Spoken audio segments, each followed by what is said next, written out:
So students let's start from the proliferative phase. तो चलिए हम लोग प्रोलिफरेटिव फेज से स्टार्ट करते हैं। मेंस्ट्रुएशन फेज हमने देखा अभी। तो after menstruation the proliferative phase, okay, after menstruation the proliferative phase starts with the growth and proliferation of tissues. अब ये टिश्यूज कहाँ हैं? On the wall of uterus. Yes, ये यूटरस की वॉल पे हैं ये tissues, fallopian tube and vagina. तो ये प्रोलिफरेशन का मतलब क्या होता है? ये मतलब ही होता है टिश्यू ग्रोथ। ठीक है, प्रोलिफरेशन टिश्यू ग्रोथ, और टिश्यू ग्रोथ होगी कहाँ?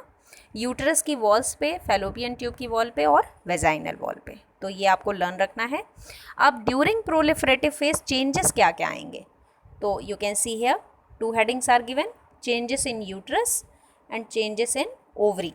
ठीक है, चेंजेस जो यूट्रस में आएंगे और चेंजेस जो ओवरी में आएंगे, ये दोनों ही आपको लर्न रखना है। So you can see at the onset of proliferative phase the endometrium is thinnest. It is very important point. जब प्रोलिफरेटिव फेज स्टार्ट होता है तो जो एंडोमीट्रियम होती है वो काफ़ी थिन होती है। Endometrium means the internal lining, हमेशा याद रखिएगा। एंडोमीट्रियम क्या है? Internal lining of uterus, internal lining of uterus. Okay, so at the onset of proliferative phase endometrial lining is thinnest, about 0.5 to 1 millimeter thick. But जब जैसे ही proliferative phase आगे बढ़ेगा, प्रोग्रेस करेगा, एंडोमेट्रियम ग्लैंड्स ग्रो, यस, वो grow करने लगती हैं इन लेंथ, और epithelial cells of the endometrium ये क्या करेंगी? प्रोलिफरेट करेंगी। प्रोलिफरेट का मतलब ग्रो करना। Growth of the endometrial stroma occurs. Okay, तो इस टाइम में क्या होगा? एंडोमेट्रियल लाइनिंग बढ़ेगी, थिक होगी। जो पहले 0.5 से 1 मिलीमीटर थी, अब वो कितनी हो जाएगी? 3 to 5 मिलीमीटर। तो कितना चेंज आया आप सोच सकते हैं। तो थिक हो गई। अब मायोमीट्रियम जो मिडिल लेयर है, myometrium contraction become more powerful. अब इस टाइम में क्या होगा? जो मिडिल लेयर होती है मायोमीट्रियम, उसमें कॉन्ट्रैक्शन होगा, more powerful, and the secretion of the gland of the uterine cervix become very thin. ठीक है, तो यहाँ पे क्या होगा? जो मायोमेट्रियल कॉन्ट्रैक्शन है उसकी वजह से यहाँ पे जो सिक्रीशन है उन ग्लैंड्स का, यूटेराइन ग्लैंड्स का, ठीक है, वो क्या हो जाता है? बहुत ही थिन सिक्रीशन होता है। तो इससे पता चल जाता है कि मेंस्ट्रुएशन फेज आने वाला है at the time of ovulation.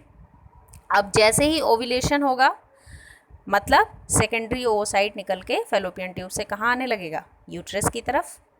तो you can see here you can see the lining, the myometrial contraction become more powerful and secretion of glands of the uterine cervix become thin. Okay, at the time of ovulation to facilitate the entry of spermatozoa. अब यहाँ पे जो secretion है वो thin होता है, और वो एंट्री ऑफ स्पर्मेटोजोआ को क्या करता है? फेवर करता है कि ऐसे टाइम में एंट्री ऑफ स्पर्मेटोजोआ आसान हो जाए, स्पर्म की एंट्री आसान हो जाए। The uterine changes are due to rising क्या? Concentration of the estrogen. Very important point, अभी हम पढ़ेंगे हॉर्मोन्स में भी कि एस्ट्रोजन के कंसेंट्रेशन के बढ़ जाने से ही क्या होता है? यूटेराइन चेंजेस होते हैं। ओके,